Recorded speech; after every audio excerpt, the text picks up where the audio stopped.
Hello. So, let's discuss vector. Okay. So, vector are quantities that could be described by its magnitude and direction. Okay. Now, example of these are velocity, force, okay, so, and displacement.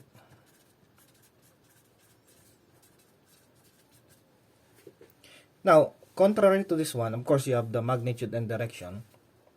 You have the scalar. These are physical quantities that could only be described by magnitude. So, it's complete if you have the magnitude, no need for direction. For example, you have time. So, there is no direction in time. Unlike force, it should be going up, going down, pull, push, something like that. Velocity or displacement, north, east. So you should have the direction. Another example is mass, temperature. So you don't need direction in these physical quantities or properties, density. So that's the vector and scalar. Okay. Now, let's see. Let's have an example. For example, mass. This is a scalar. You have 2 kilogram of mass plus 3 kilogram of mass. Of course, that is 5 kilogram. Okay. On the other hand, if you have a vector, for example, a force, okay, that is 2 Newton plus 3 Newton, it's inefficient or it's not complete. You cannot say this is 5 Newton. Why? Because this is vector. You don't just add vectors. Okay. Now I will illustrate to you why it's important. For example, if you have a box sitting on a floor, okay, you pull it. For example, the box is, let's say, that is 10 Newton. You pull it 9 Newton. You add force going up. So it means that it's not enough to lift the box. For example, you add here 2 Newton. Okay. Do you think you could move or lift the box by adding 2 Newton here? Of course, 9 plus 2 is 11. It should be suffice or enough to lift the 10 Newton box.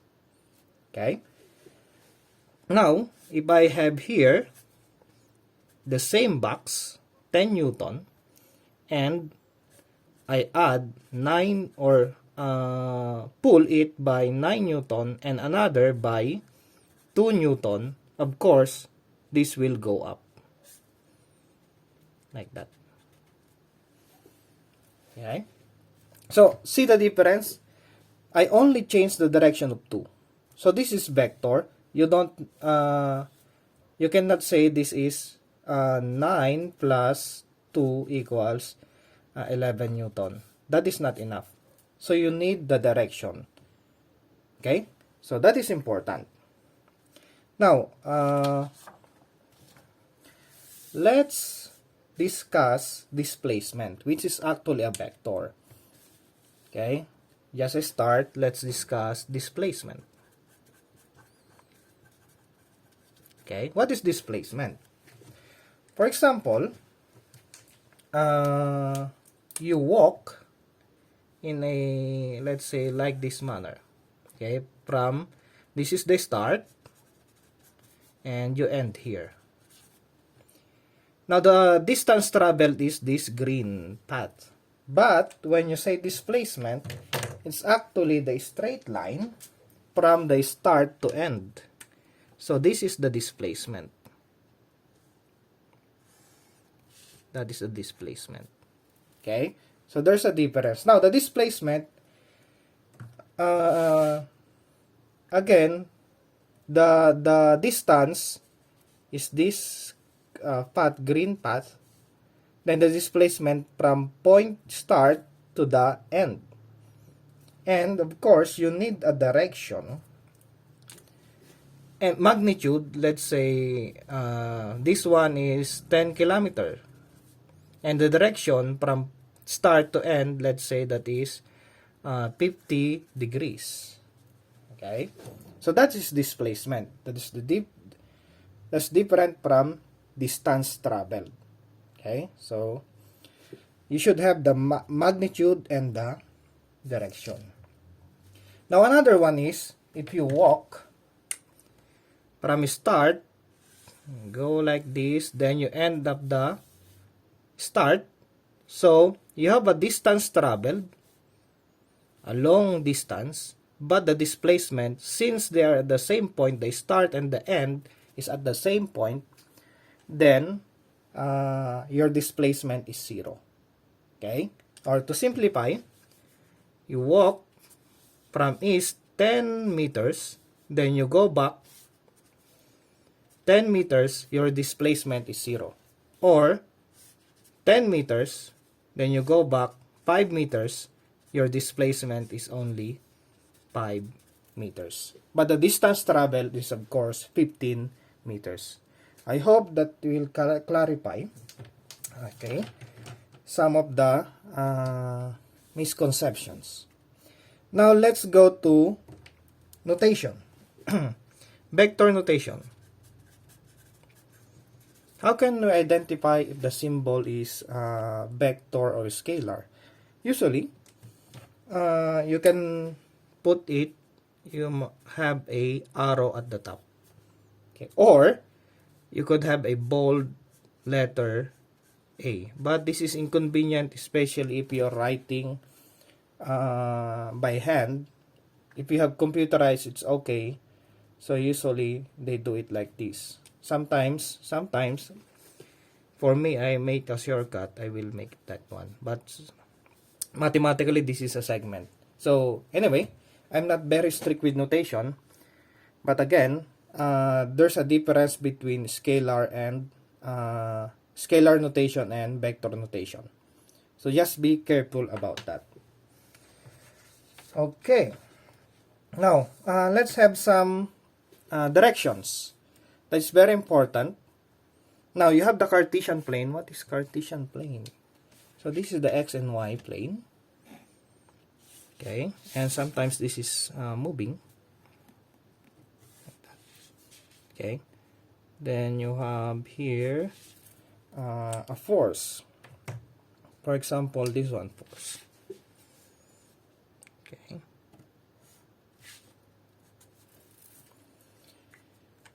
Now, let's say this is 30 degrees.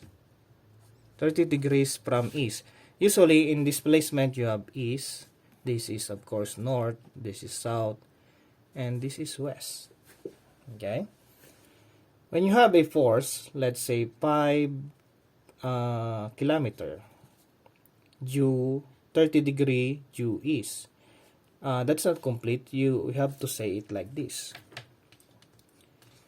If that is 30 degrees, that would become, let's see,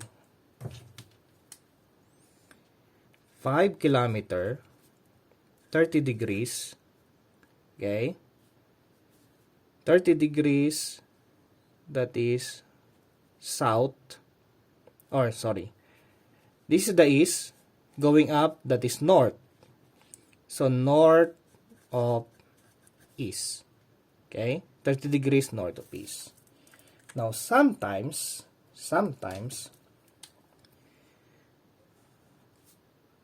let's say this is 60 degrees. Okay, 60 degrees. Now, you can note that one. It's not actually north of east anymore, but 5 kilometer, 60 degrees, that is east of north. Okay, I hope you understand. Here you have north of east. Here you have east of north. Okay, let's try another one.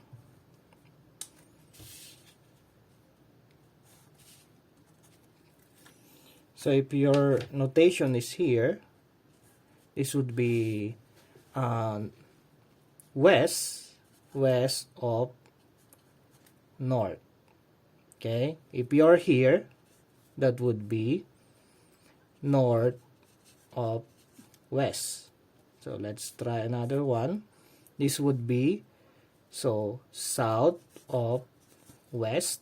Okay, so you need to practice so that you will not be confused.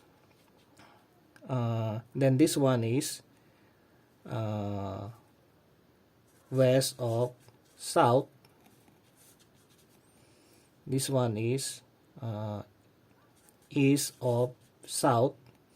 Then you have here south of east. So that's the direction. You have to be very familiar with that. Okay, because in computation that is very, very important. So you will have a wrong solution if you don't have the correct notation.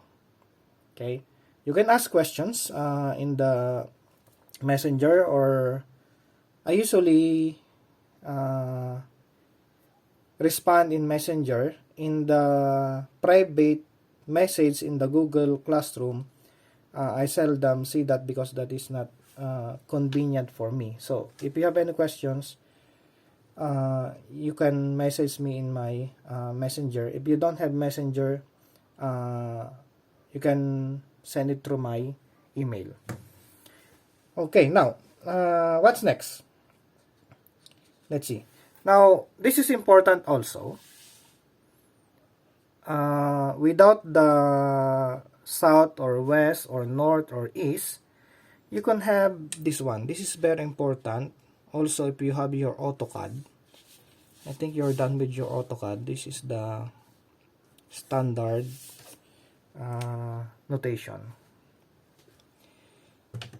If I have here, start with 0 degrees, 90 degrees, then you have 180 degrees, and then you have 270 degrees. So the notation for degrees start at 0, going there. Okay, so that is our standard. Let's say this is 45. Okay, if you have here, let's say this is 30. So to make it like in AutoCAD, that is 90 plus 30, that is 120. Okay, so again, start with 0 like that, so that we don't need to make a, for example, we will write here west of north. So we will just say 120 degrees. Okay, I hope that is clear in our computation. In Trigo, you have the, if I'm not mistaken, this is first quadrant, second quadrant, third quadrant, and the fourth quadrant. Okay, so Trigo is very important. Okay, so that's the displacement, the notation, and some things to remember about the directions. Now, speaking of Trigo, another important thing that you will remember, and ito lang naman, it's just very simple. Some, I think this was discussed in your senior high or high school, but if not, it's okay. Okay, this is so, ka, toa. Okay, what does this mean? It means that if you have sine theta, that is opposite over hypotenuse, cosine theta is adjacent over hypotenuse, tangent theta, that is opposite over adjacent. Now, what is opposite? What is adjacent? What is hypotenuse? For example, you have here